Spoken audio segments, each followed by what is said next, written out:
I'm deeply grateful to be given this great honor.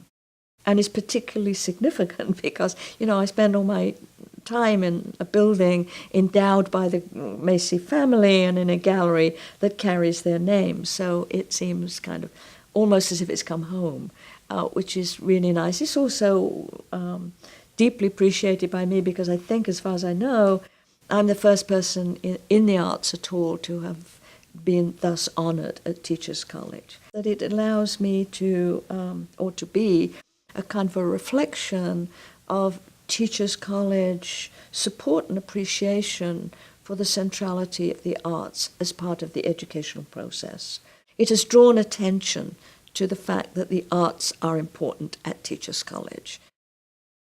Dow represented a sense that art education should be part of the normative education of teachers and thus of young people in school. And for him, it was important that you educated professional artists, and education was important. It was not the training so much. And, that's something that I've really persisted with. The thing about that Ziegfeld brought to Teachers College was a kind of social sensibility, that through the arts we developed a kind of a social voice.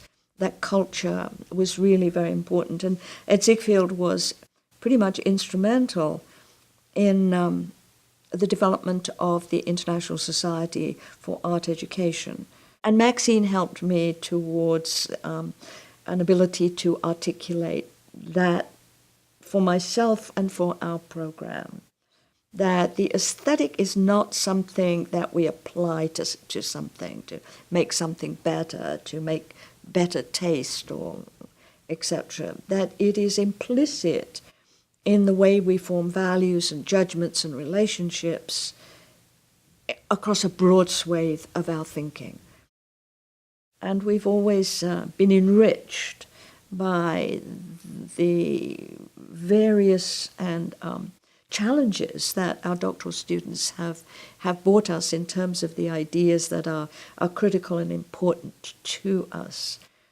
And I think as we move forward, that to have this kind of open door to ideas has always been very important to me. Always been very important to me. I've often said to incoming doctoral students, don't come here with ho-hum ideas.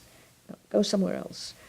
Come here if you've got difficult ideas or interesting ideas. You don't know what to do with them, but you want to spend some time thinking about them. Let's see where we can take them. Let's see where they can go. We live in a world in which everything is designed by somebody. The artist and the designer are absolutely fundamental in how we construct our world. And I think that we're not just talking about a practice. We're talking about a whole set of practices.